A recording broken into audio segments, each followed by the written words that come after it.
This is Democracy Now!, democracynow.org, the Quarantine Report. I'm Amy Goodman.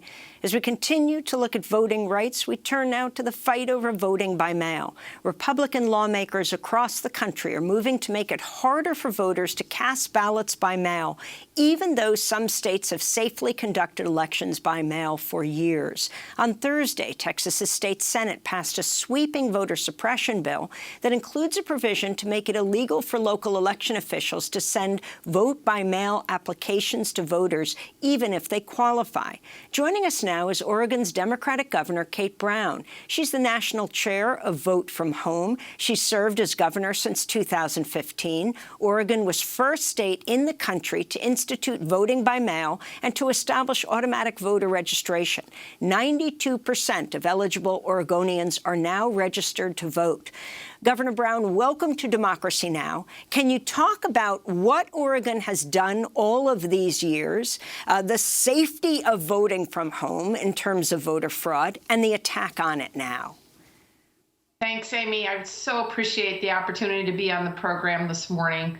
Oregon led the country several decades ago with the passage of an initiative to enable Oregon voters to vote by mail, vote from home. And so we've been voting by mail since the late 1990s, and it's extremely successful. It's successful because Oregon voters find it convenient, and in this state, we believe that your vote is your voice, and every single voice matters. So our efforts, both from the Democratic side and the Republican side, have been to ensure access to this very fundamental right, because we believe that democracy works better when every eligible American, every eligible Oregonian can participate. In addition to that, Oregon led the way with our automatic voter registration bill. That was legislation I crafted when I was Secretary of State. We now have over 92% of Oregonians registered, which is extraordinary. And Oregon is, frankly, the most accessible state to vote in the country. The automatic voter registration is really groundbreaking, and over 17 states have followed our lead. But the goal here is to make it as convenient and accessible to register as possible. And frankly, you go get your driver's license here in the state, and you are automatically registered to vote. You can certainly decline if you choose to, but it puts the burden on Oregonians that don't wish to participate, and that's exactly how it should be in a democracy. But it's really been a paradigm shift. All of the organizations, from the League of Women Voters to our student association groups to student organizations like the Bus Project, all of these organizations are now spending their time to educate, to engage, and to empower voters across the state. All of the resources that went into voter registration are now being used to engage voters, and that's the right paradigm shift. Arizona, Iowa, can you talk about the efforts to suppress voting by mail there?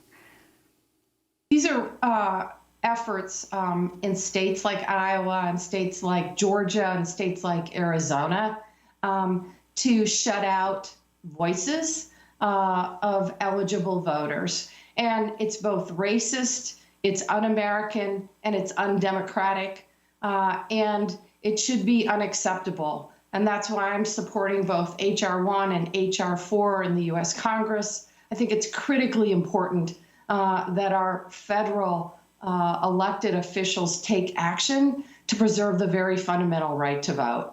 But these actions are because conservatives, because Republicans don't want to hear voices. They don't want to hear Black voices. They don't want to hear brown voices. They don't want to hear Indigenous voices. They don't want to hear women's voices. We have to do everything we can. We have to hold these legislators who voted for these racist policies. We have to hold them accountable. And I'm so delighted to be participating in our Vote from Home organization, because we're going to do exactly that. And we're going to continue to engage and empower voters in these states and make sure that their voices can be heard. Before we go, Kate Brown, I wanted to ask you about the significance of this week. It's the first week of the Derek Chauvin trial, accused of murdering Floyd George, a charge of murdering George Floyd.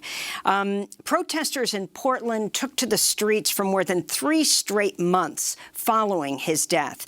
And in response to the protests last year, Donald Trump tweeted, "Anarchists, agitators, or protesters who vandalize or damage our federal courthouse in Portland or any federal buildings in any of our cities or states will be prosecuted under our recently reenacted Statues and Monuments Act, minimum 10 years in prison. Don't do it," he tweeted. Contrast this response to how he and the Republicans have responded to the insurrectionists in the Capitol on January 6th. Well, shame on him. It is appalling, the hypocrisy, the corruption, and of course, the chaos of the Trump administration. In Oregon, we support the right of folks to peacefully protest. And honestly, given what is happening in legislatures across the country, we have to use every tool we can to hold legislators accountable. I also working with my local elected officials to make sure that folks who do not protest peacefully, who commit arson or property damage, are held accountable as well. Shame on Donald Trump. This past summer in Portland, Oregon, 100-day protests that we saw against the racism and police brutality that culminated in a death squad-style assassination by U.S. Marshals of the anti-fascist activist Michael Reinl. Can you talk about this? Absolutely. The actions of the Trump administration were abysmal and absolutely abhorrent in this state. And we worked with our local law enforcement to eradicate these forces from our state. We want to make sure that Oregonians can continually to peacefully protest, to uphold those voices that ask for change. And we will continue to support those efforts to eradicate racism from our institutions, from our structures, and from our systems. And do you condemn that death squad-style assassination of this man? And have you called for an investigation? Look, what happened last summer was abhorrent. We are continuing to work to hold federal officials accountable. I expect you will see changes in leadership of local federal officials here in the state of Oregon. That is appropriate. And we are glad to be rid of Donald Trump's corruption, chaos, and frankly, incompetent governance. Well, Kate Brown, I want to thank you for being with us, Governor of Oregon, National Chair of Vote from Home. When we come back, we look at the political and pandemic crisis in Brazil.